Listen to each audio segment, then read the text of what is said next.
Okay, just going to do a quick sound test especially, because it wasn't so good when I used another tool.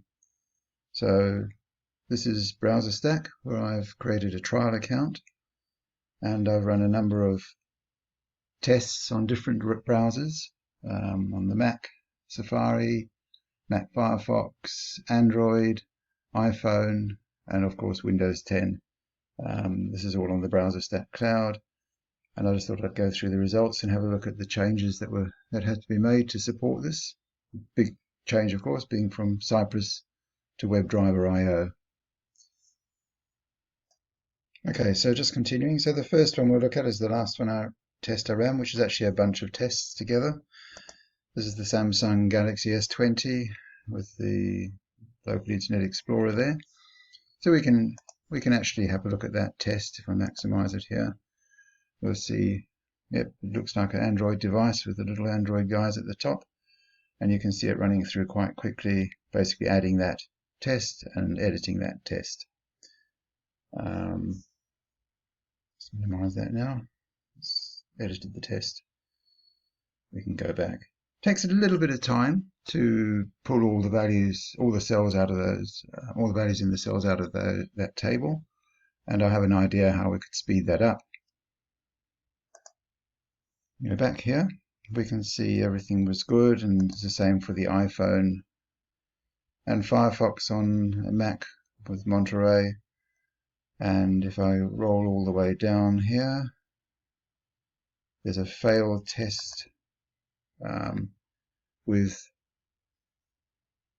running under Safari on Monterey, and we can see here that the reason is that we got a difference in an expected result. This is the only test that's failing from all the different browsers I've tested it on. So Chrome on Windows, Firefox on Mac Monterey, Android, iPhone. It's just the Mac Safari, which I also saw when I tested with a trial account on Lambda test, that we get a difference of a space. We'd get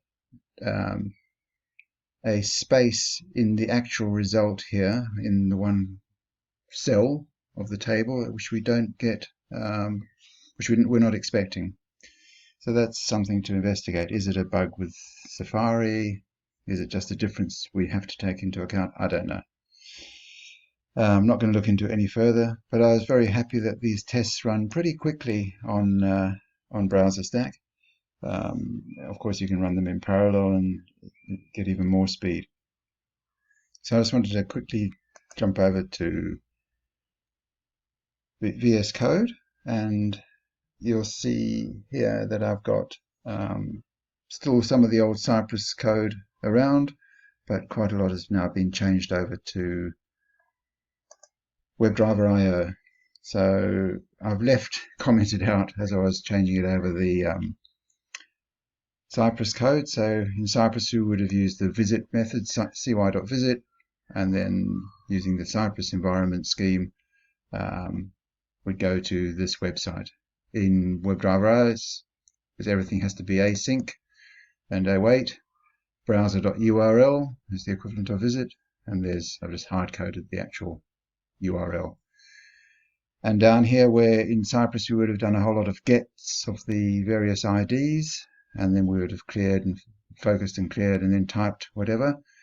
In WebDriverio, it's a little simpler. This dollar syntax is very nice.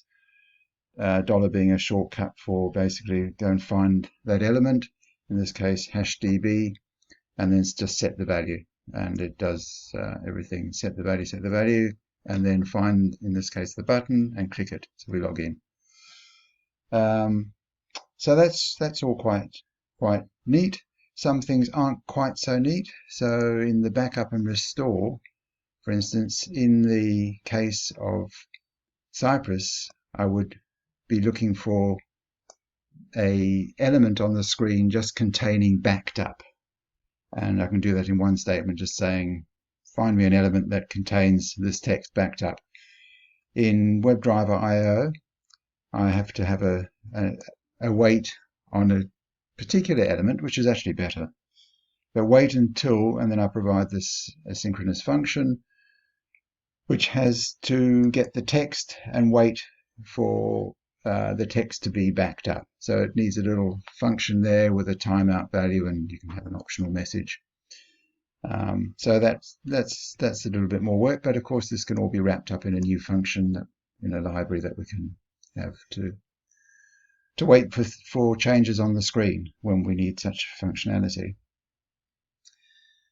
The other big change that I had to contend with, and I worked around this in a different manner in the end, is that in Cypress it provides a download folder separate from your usual download location in your browser. So Cypress itself says, I can give you a new download folder, and I'll download any files there, and I'll clean it up before we start the test run. And it's a really handy means that you don't have to clutter your existing download folder or have it cleaned up beforehand in some special way, because Cypress keeps it completely independent. WebdriveRio doesn't provide such a functionality, so what we had to do here is, and I've changed this code now, but let me just find where I did have the save code. Download CSV, not in here, it's in here, isn't it? Download CSV. So with WebdriveRio, we need to actually wrap this in a browser.execute, because the big difference between Cypress and WebdriveRio is that Cypress lives in the browser. It's actually running in the browser alongside your HTML and JavaScript, etc. Whereas WebdriveRio, being based on Selenium, sits outside of your browser. So it can't directly manipulate the DOM. And in this case, what I want to do is I want to actually create an a link in the DOM, which I can then click to cause the download. And it's got the file attached to that link. So the way you have to do that is using this browser.execute functionality within WebdriveRio. And it works. But the big problem was I couldn't control the download location in any simple manner. I could have probably worked around that. In the end, I changed the way that this works altogether to not write a file, but to simply keep the string, and then we compare the string against the expected result, which is still kept in these separate expected result files. So the various tables that we used to save to file and then compare the expected versus the actual file now simply compares the expected against what it built up as a string. Okay, that's enough. I've written all this up as some notes, and if I forget what the command is, to show the markdown as a preview, open preview.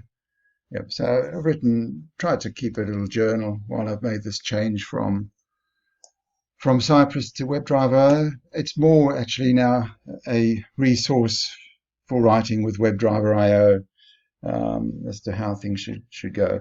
Initially, I also used page objects, which I haven't continued with. It just seemed to be unnecessary work in trying to get all this converted over. But the great thing is now that we can run all these tests on quite a few different browsers.